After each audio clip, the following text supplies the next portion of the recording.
오늘은 여화증인 두 번째 시간으로 지옥을 부정하는 이단이라고 보겠습니다.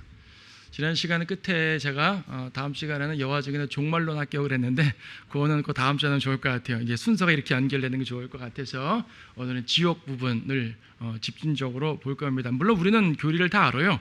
당연히 믿지 않는 자는 지옥 가는 거고 구원받았으면 하늘 나가는 건 맞지만 이 부분에 대해서 구체적으로 살펴볼 필요가 있을 것 같아요. 성경에 말하는 지옥이 뭡니까? 죄인들의 형벌 장소예요. 성경 구절 다 안 찾아봐도 우리는 확실하게 알고 있습니다. 영원한 불심판이에요. 영원한 불이죠. 한번 타면 꺼지지 않는다고 하셨습니다. 고통의 장소가 특히 마태복음 12장에 보게 되면은 요나의 이제 얘기를 하면서 땅의 심장이라는 말을 쓰셨어요. 지옥은 땅 속에 있는 거죠. 과학자들이 물리적으로 뭐라고 말하고 하든지 간에 주님께서는 땅 속에 지옥이 있다고 말씀을 하고 있는 거예요. 그렇다고 여러분 오해하지 마세요. 가끔 가다가 이제 어떤 땅을 몇 킬로 시추했더니 무슨 괴상한 괴기 소리가 들리고 뭐가 이제 이상한 짐승이 나왔다. 이게 지옥이다. 지옥이 그렇게 얕게 있지 않죠. 그리고 지옥은 혼들이 가는 거지 몸이 가는 것이 아니잖아요. 혼의 소리를 그렇게 들을 리가 없겠죠. 그래서 그거는 다른 차원이기 때문에 지옥을 강조하는 건 좋은데 그래도 제대로 강조해야지 엉뚱하게 강조하면 안 될 것 같아요. 어쨌든 성경은 분명히 지옥의 존재를 말하고 있고요. 구원받지 않은 자들의 혼이 가는 곳이라고 언급을 합니다. 이제 성경에는 지옥도 있고 불못이 있잖아요. 천년왕국 때부터는 불못이라는 개념으로 바뀌고요. 또 영원 세계에 가게 되면은 땅과 하늘이 소멸돼 버려 새롭게 창조되니까 지옥이 현재 땅 속의 지옥에 있을 리는 없으니까요. 그래서 불못이라는 개념이 별도의 장소가 존재될 거예요. 하지만 지옥 계시록 보면은 사망과 지옥도 불못에 들어간다고 했기 때문에 별도의 장소긴 하죠. 하지만 연결된 것이거든요. 연장된 것이죠. 죄인이 지옥에 있다가 불못으로 가는 것이니까 지옥도 불타는 곳이 마찬가지고 정도의 차이가 있다고 하지만은 결과적으로 지금 불타는 곳에 들어가면 영원토록 불타는 건 마찬가지예요. 그래서 지옥과 불못을 교리적으로 구분해 말할 수도 있지만 큰 틀에서는 연결시켜서 보시면 됩니다. 어쨌든 지옥 갑니다. 우리가 복음을 전하는 것은요, 여러 가지 말할 수 있지만은 가장 현실적인 이유가 뭐냐면 저 사람 지옥 가지 말라는 거예요. 왜 여러분들이 가족 구원에 힘씁니까? 내 사랑하는 가족이 지옥 가는 게 안타까워서 그러는 거잖아요. 길 가는 사람들도 안타깝지만 사실 길 가는 사람들한테는 별로 애정이 없어요. 하지만 내 가족, 내 친구, 내 지인들한테는 애정이 있단 말이에요. 그래서 다른 관점으로 설명할 수 있지만 가장 현실적으로는 지옥 가지 말라는 거죠. 지옥이 없다면 그렇게 애타할 필요가 없죠. 그렇죠. 근데 여호와 증인들은 지옥 자체를 믿지 않는 거잖아요. 자, 지옥이라는 단어를 헬이라는 단어가요. 구약에 31번 나오고 신약에 23번 나옵니다. 킹제임스 성경 기준입니다. 당연히 바른 성경 기준으로 구약에 31번, 신약에 23회 나오고요. 신약의 23회 중에서 예수님이 직접 언급하신 게 15번이 있어요. 그러니까 신약에 있는 지옥이라는 언급 중에서 3분의 2가 예수님이 하신 말씀인 거죠.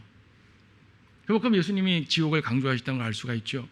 근데 개역 개정판에서는, 개역 성경에서는 구약에는 지옥이 안 나와요. 개역 성경 개정판이든 한글판이든 개역 성경에는 구약에 지옥이 없습니다. 모르셨죠? 없어요. 그래서 여호와 증인들이 개역 성경을 좋아하는 거예요. 신약에는 지옥이 나와요. 개역 성경에도 13번 나옵니다. 10번이 어디 갔어요? 알았죠? 예수님 말씀 중에서는 4번이 빠진 거예요. 11번이 지옥 얘기가 나옵니다. 그러니까 전체 중에서 전체가 몇 번 나온 겁니까? 54회 중에서 13번만 나오고 41회가 빠진 건가? 그렇죠? 네, 빠져버렸어요. 그럼 이제 오늘 여호와 증인 시간이니까 여호와 증인 성경은 어떻게 되어 있는 것인가? 신세계역. 신세계역에는 당연히 구약에 지옥이 없고요. 신약에도 지옥이 안 나옵니다. 여호와 증인 성경엔 지옥이라는 단어 자체가 없어요. 그러니까 자기들이 지옥을 부정하니까 자기들 성경에서도 지옥을 빼버린 거죠.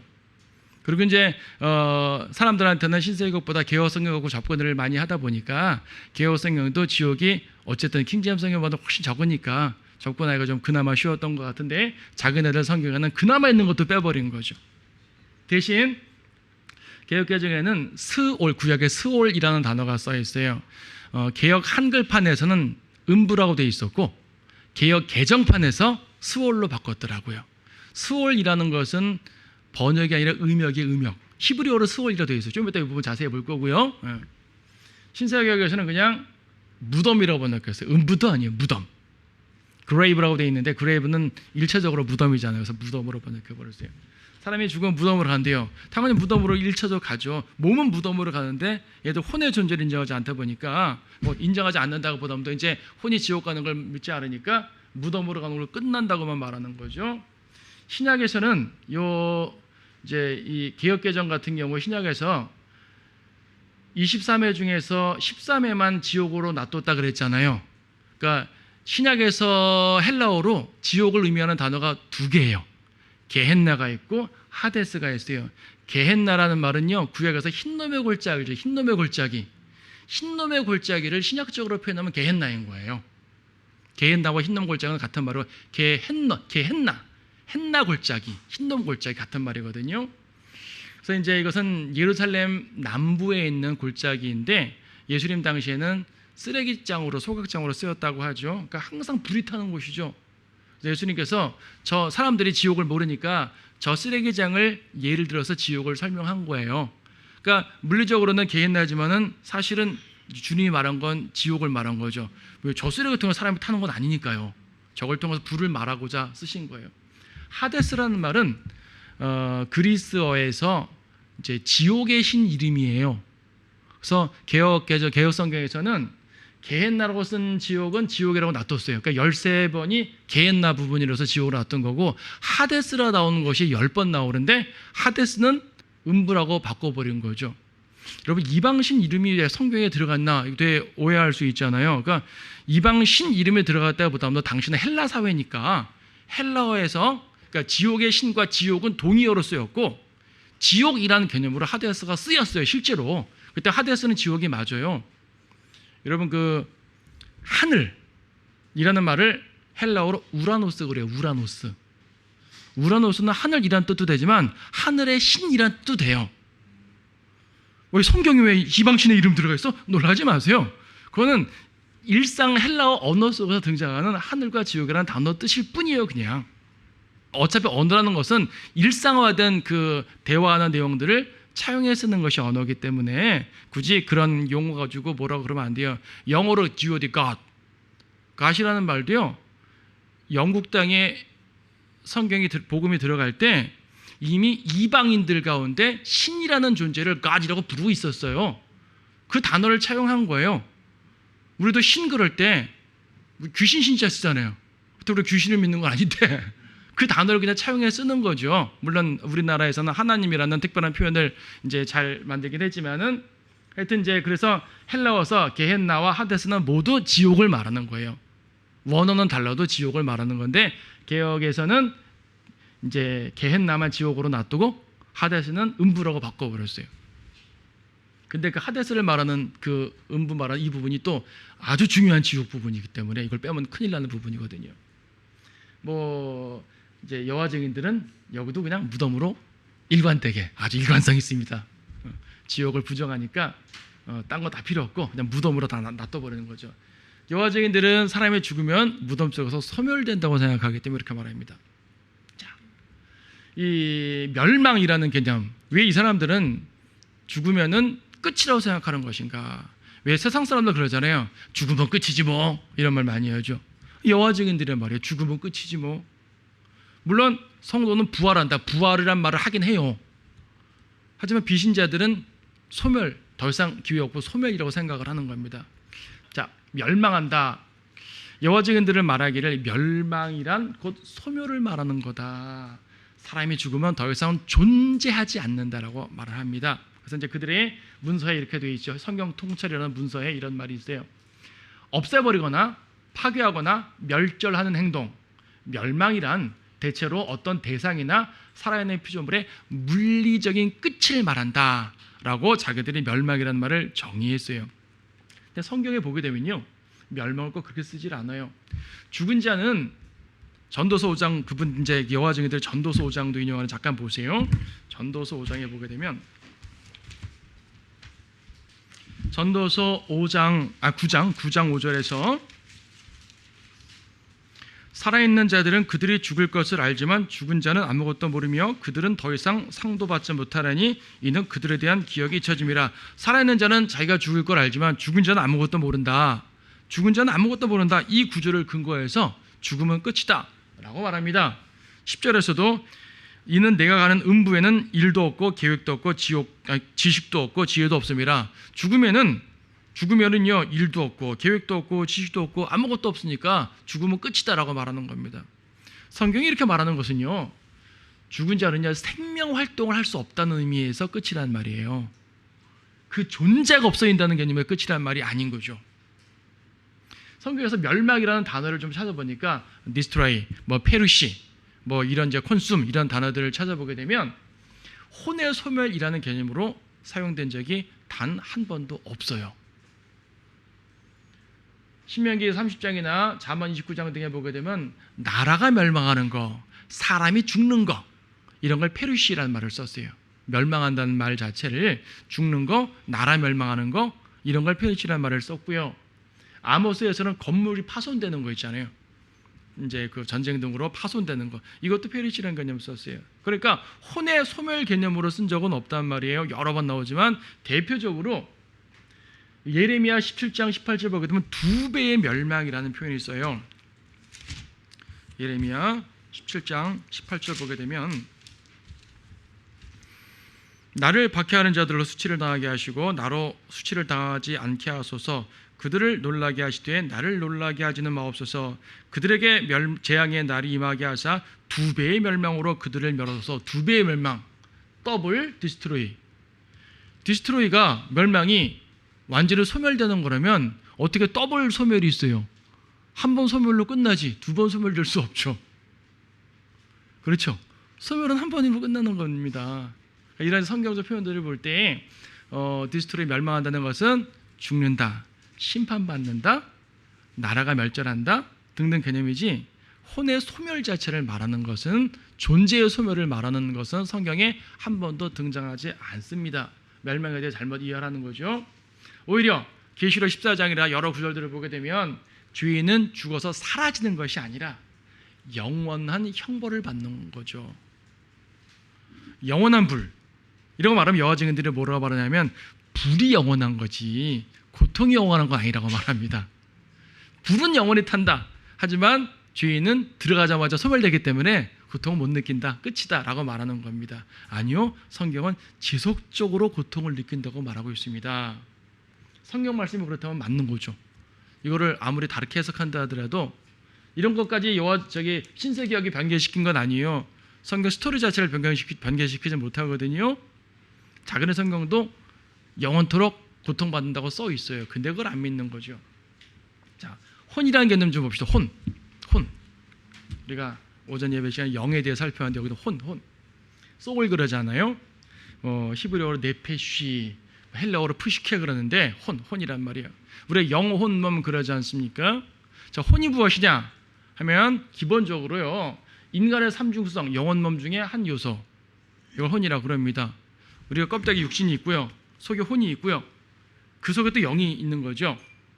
축구공으로 비유 많이 하지 않습니까? 축구공 가죽은 몸이고 속에 튜브가 이제 혼이고 속에 공기가 영이라고 보통 표현을 하는데 이 혼은 비물질이죠. 혼과 영은 모두 비물질입니다. 우리 육신은 물질이지만 혼은 비물질이에요. 인격을 갖춘 자아 자체를 혼이라고 표현을 합니다. 나 자신. 그러니까 내 몸은 여러분이 저를 보는 제 그 얼굴, 손가락 이런 모든 이런 제 몸은 제 몸인 것이고 저와 여러분은 입에서 나오는 말과 귀로 듣는 이 육신으로 소통하는 것 같지만 사실은 육신은 도구일 뿐이고요. 우리는 혼끼리 대화하는 거죠. 우리는 인격적 대화하고 인격적 소통을 하는 거잖아요. 제 혼과 여러분의 혼이 지금 소통을 하는 거예요. 육신은 도구일 뿐이죠. 그래서 진짜 나는 혼이 나예요. 그러니까 내 혼이라고 말해도 되지만 나 자체가 혼인 거예요. 지정의, 인격이 있는 나 자신 자체를 혼이라 말하기 때문에 창세기 2장 7절에서요. 하나님께서 흙으로 사람을 만드시고 생명의 호흡을 불어넣으셨더니 어떻게 됐어요? 혼이 생겼더라 라고 표현되지 않고요. 사람이 살아있는 혼이 되었더라 라고 표현되어 있습니다. 물론 당연히 혼이 생긴 건 맞죠. 근데 그 자체를 살아있는 혼이라고 표현을 한 거예요. 그래서 혼이라는 것은 나 자신을 말하는 것이고요. 생명이라는 말로 대체가 가능해요. 그래서 성경에 보게 되면 혼이라는 말과 사람이라는 말이 상호 교차적으로 같은 단어인데 교차적으로 표현되기도 합니다. 혼이라는 건 바로 그런 거예요. 그래서 이제 에스겔 18장 4절 보게 되면 범죄하는 혼은 죽으리라. 이거 여호와 증인들이 잘 인용하는 말이죠. 범죄하는 혼은 죽으리라 죽는데요. 죽는다 그러니까 거봐 혼도 죽죠 라고 말하죠. 혼 자체는 비물질이고요. 죽질 않아요. 영원토록 고통을 받든지 안식을 하든지 하는 거죠. 범죄하는 혼을 죽는다는 것을 왜 혼이 죽는다고 표현했냐 하면 범죄하는 사람은 죽는다 그 말이에요. 근데 혼이라 표현을 했어요. 왜? 혼은 그 사람 자체를 말하는 것이기 때문에 비물질적인 혼이 죽는다는 말이 아니라 그 사람에 죽는다는 말이 범죄하는 혼은 죽으리라, 즉 죄인들은 멸망하리라 그 말입니다. 구약에는 혼과 몸을 섞어서 말할 때가 되게 많아요. 자, 교차 가능한 용어랍니다. 여러분 창세기 12장 5절 말씀 보게 되면 12장 5절에서 이제 아브라함이 그 하란을 떠나서 가나안 땅 들어오는 이런 과정을 말하는 것인데, 아브라함이 그의 아내 사레와 그의 형제의 아들 롯과 하란에서 그들이 모은 모든 소유와 그들이 얻은 사람들을 데리고 가나안 땅으로 떠났다 그래요. 지금 얻은 사람들, 이 사람들을 영어 성경 보면 souls라고 되어 있을 거예요. 얻은 혼들을 데리고로 번역해도 사실 관계없어요. 혼과 사람은 교차 번역 가능한 내용입니다. 반면 46장 26절 말씀 보시게 되면 이제 그 야곱이 자기 아들들을 데리고 이집트로 들어가는 장면입니다. 46장 26절부터 비슷한 말이 꽤 많이 나오는데, 야곱과 함께 이집트로 들어온 모든 혼들은 몇 명이더라. 그렇죠? 뒤에 계속 나와요. 이집트로 들어가는 혼들은 몇 명이더라. 이집트로 들어가는 혼들은 몇 명이더라. 혼, souls. 유령처럼 이렇게 비물질이 날아갔단 말이 아니라 그 사람들에 들어간 것을 혼이라고 표현한 거예요. 그래서 사람이라고 표현하든 혼이라고 표현하든 교차 가능한 말이에요. 이 말 자체가. 여호수아 10장 28절 보게 되면은 또 혼들을 죽이네요. 막 여호수아 10장 28절 그날로 여호수아는 마케다를 취하고 칼날로 그 성읍과 그 왕을 치고 병사들과 그 성읍 안에 있는 모든 사람을 완전히 멸하고, 모든 사람을 완전히 멸했다고 되어 있죠. 여기서 모든 사람을 소울로 되어 있어요. 소울즈. 모든 혼들을 멸하고란 말인데, 이것이 비물질이라는 혼을 멸했다는 말이 아닐 거 아니겠어요. 여호수아가 가나안 땅에서 전쟁으로 죽였는데 혼들을 막 쳐 죽여요? 도대체 그 칼이 어떤 칼이길래 혼을 쳐 죽여요? 그런 거 아니잖아요. 여러분 영어에서는요 일상적으로 이런 표현을 씁니다. 일상적으로 아이고 불쌍한 영혼들아 이런 말 하죠 여러분. 그러니까 poor souls라는 말이거든요. poor souls. 그러니까 불쌍한 혼들아 그 말인데, 그 믿지 않는 사람들이 어떤 내적인 비물질의 혼 이걸 말하는 게 아니거든요. 사람들을 향해서 하는 말이에요. 혼이란 말은 그렇게 쓰이는 말이란 얘기예요. 말 자체가. 그래서 특히 구약에서는 더욱더 그렇습니다. 구약에서는요 혼과 몸이 분리되지 않았어요. 우리는 구원받을 때 혼과 몸이 분리가 돼요. 한 곳에 있지만 분리되어 있는 거예요. 분리되어 있으니까 내 혼이 몸에 손을 잡든지 영의 손을 잡든지 선택할 수가 있어요. 몸의 손을 잡으면 육신적인 사람이 되는 것이고, 영의 손을 잡게 되면 영적인 사람이 되는 거예요. 쉽게 말하면. 근데 구약에는 혼과 몸이 붙어 있어요. 그리고 신약에도 구원받지 않은 사람은 혼과 몸이 붙어 있을 수밖에 없는 거죠. 분리가 안 되는 거죠. 구약은 구원받은 사람이라 하더라도 십자가 이전이다 보니까 혼과 몸이 분리가 안 됩니다. 그래서 혼과 몸은 같이 취급되는 묘사가 되게 많은 거예요. 구약에서. 그래서요 이제 우리가 보통 말할 때 당신의 혼이 지옥 갑니다 라는 말과 당신이 지옥 갑니다 라는 말은 정확히 동의어입니다. 우리가 뭐 이렇게 말하다가 교리적으로 말해주기 위해서 당신의 혼이 지옥 가고요 당신의 혼이 천국 가고 이렇게 말하긴 하지만은 믿지 않는 사람들한테 복음 전할 때 너무 어렵게 말할 필요 없잖아요. 당신이 지옥 갑니다. 믿지 않으면. 믿으면 당신은 하늘나라 갑니다. 이게 혼이라는 것이 곧 나기 때문에 이게 동의어예요. 자, 혼이란 말은 그렇게 쓰이는 말입니다. 그럼에도 불구하고 이 본질적인 비물질 자체의 혼은 또 별도로 존재하는 거죠. 나를 혼이라고 지칭할 수는 있겠지만 엄밀히 보게 되면 내 육신과 내 혼은 별도의 존재인 거죠. 죽으면은 내 몸은 무덤으로 들어가는 것이고 내 혼이 구원받으면 하늘나라 가는 것이고 구원받지 않으면 지옥으로 가는 것이잖아요. 만약에 무덤으로 가는 것이 끝이다 라고 말하면 혼의 존재 자체를 인정하지 않는 셈이 되는 것입니다. 인정한다 하더라도 의미 없게 말한 거죠. 혼이 소멸된다고 여호와 증인들이 말하는 것이 바로 그거예요.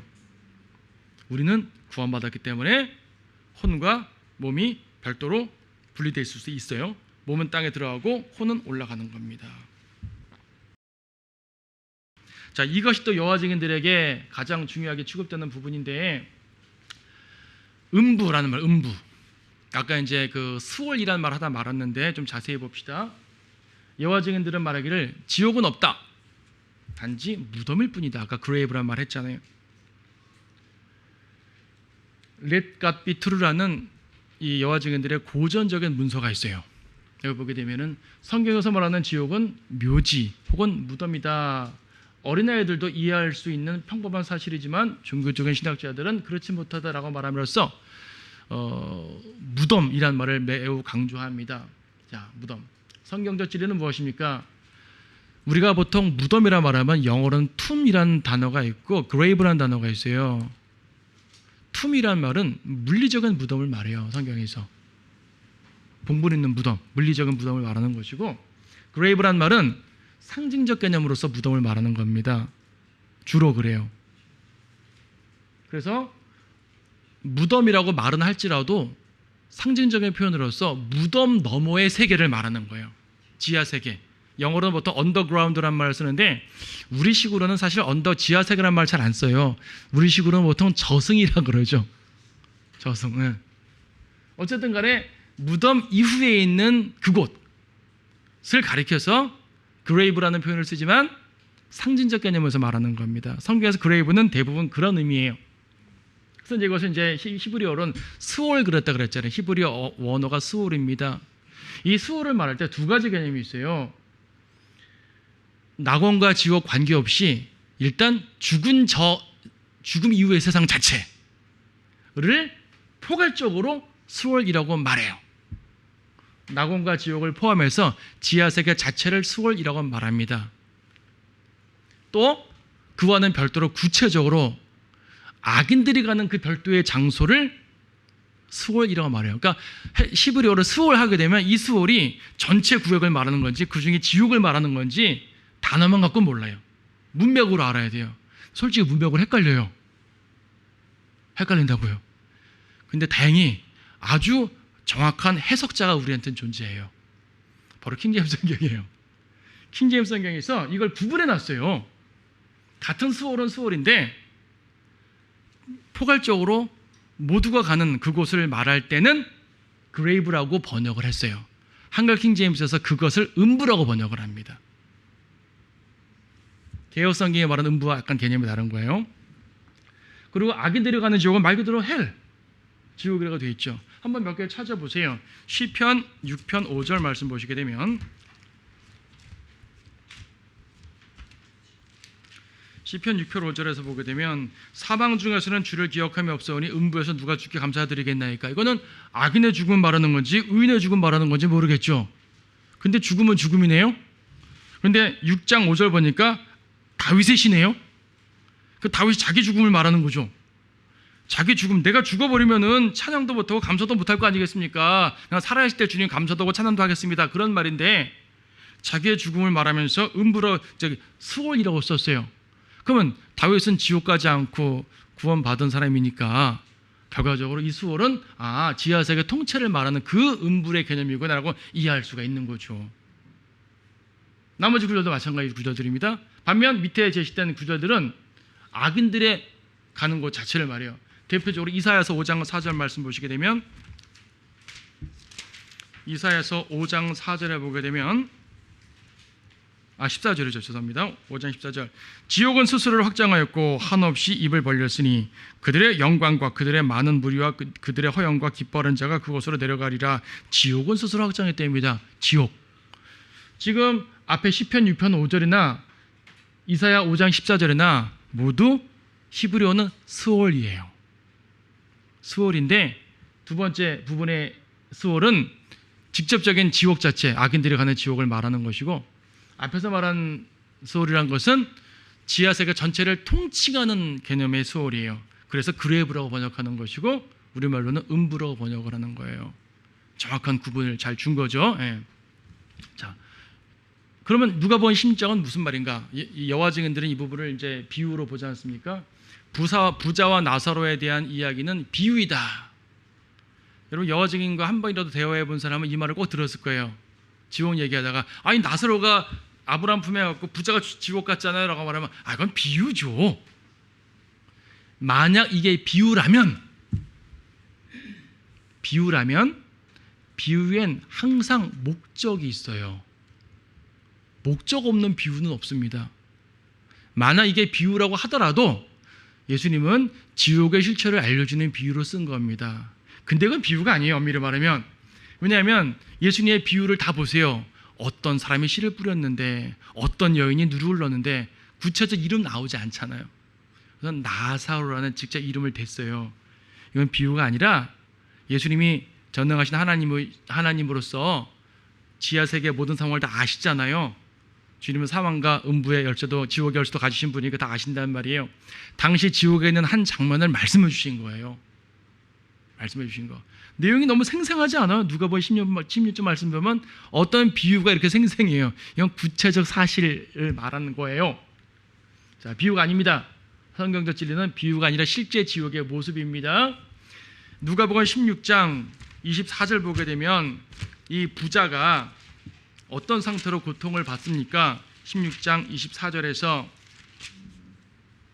그가 소리질러 말하기를 소리 질렀대요. 입이 있죠. 아버지 아브라함이여 저를 불쌍히 여기소서 나사로를 보내시어 그가 자기 손가락 끝에 물을 적셔 내 혀를 식히게 하소서. 내가 이 불꽃 가운데 고통을 받고 있나이다. 나사로도 알아보고 자기도 알아보고 자의식이 있어요. 감각도 있어요. 자의식과 감각이 있대요. 자의식과 감각, 이걸 가리켜서 우리는 아까 뭐라고 표현했죠? 혼이라고 표현하는 겁니다. 그렇죠? 혼이 들어가는 겁니다. 혼이 다 느끼고요. 의식이 있고요. 근데 비물질이니까, 몸이 아니니까 불에 타도 없어져 버리진 않네요. 물질이면은 바로 없어져 버렸겠죠. 미물질이니까 없어지지 않는 거예요. 자, 혼. 여기서 이 누가복음 16장의 상황을 도표로 그림으로 좀 확실하게 이해해 봅시다. 음부, 그레이브, 땅 밑에 있는 모든 세계, 그러니까 이제 죽음 저편의 세계. 음부에는 낙원과 지옥이 다 있어요. 구약에. 의인들은 낙원에 가는 것이고 죄인들은 지옥에 갑니다. 여기 누가복음 16장에서는 아브라함의 품이라는 표현을 썼어요.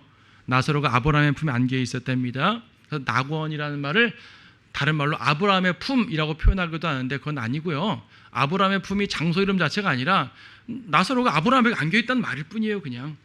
자, 낙원입니다. 낙원.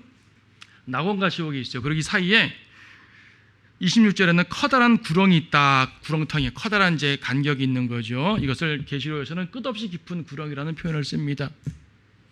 낙원과 지옥 사이에는 같은 구획 내, 같은 음부 내에 있지만, 같은 그레이브 내에 있지만 이 사이에는 엄청난 간격이 있어가지고 끝없이 깊은 구렁이 있어서 건너올 수도 없는 거죠. 손가락에 물 한 방울 던져준다 하더라도 받아 먹을 수가 없는 거죠.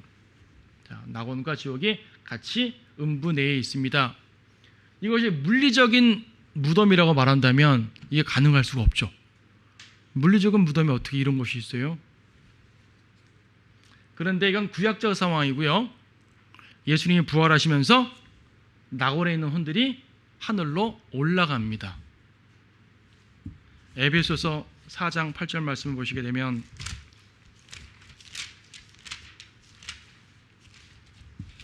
에베소서 4장 8절에서 그가 말씀하시기를 그가 위로 올라가실 때에 사로잡힌 자를 사로잡아 갔고 라고 말합니다.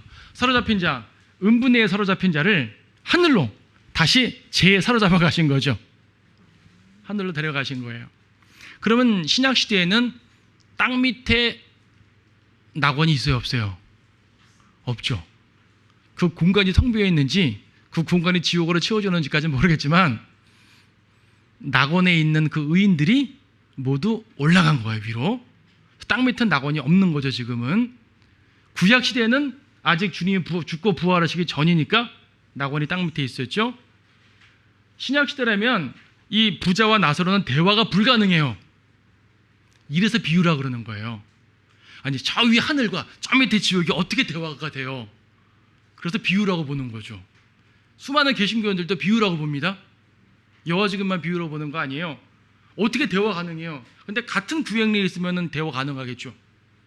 얼마나 멀는지 모르겠지만 혼이니까 좀 더 멀리 봤을까요? 어쨌든 같은 음분에 있었습니다, 구약에는.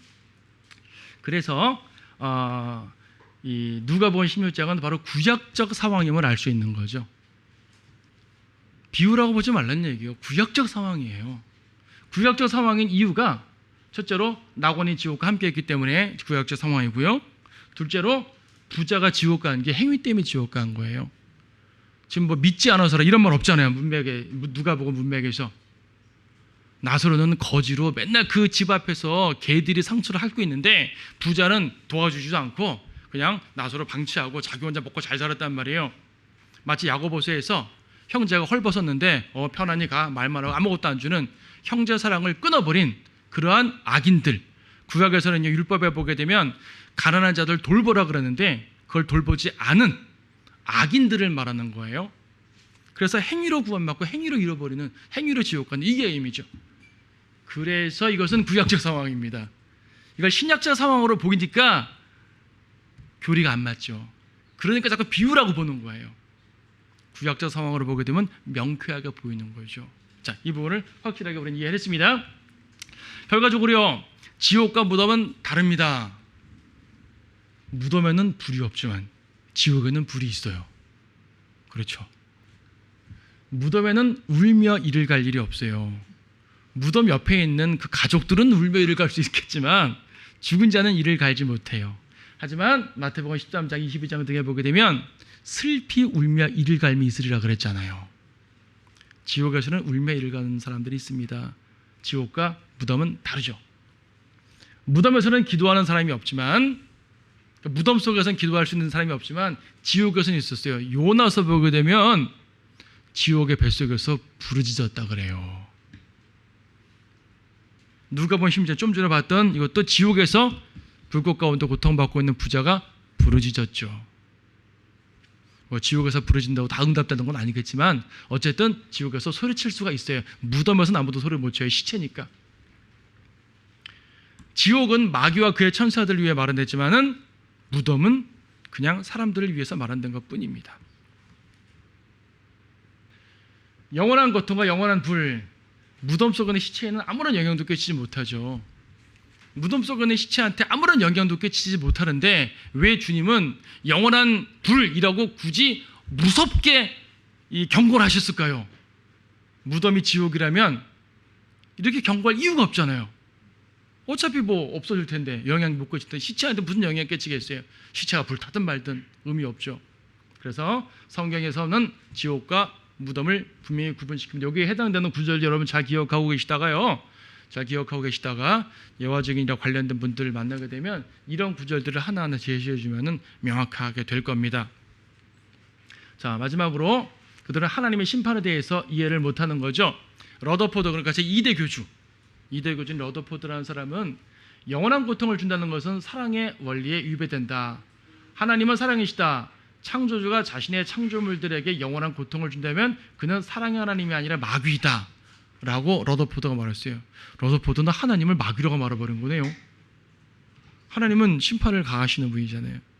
얼마나 사랑을 좋아했는지 하나님의 심판을 인정하지 않는 것 같아요. 하나님의 사랑 좋죠. 근데요, 어디까지 갔는지 보세요. 그들은 사탄의 최후는 완전히 소멸되는 거다. 사탄도 영원히 불타지 않는데요.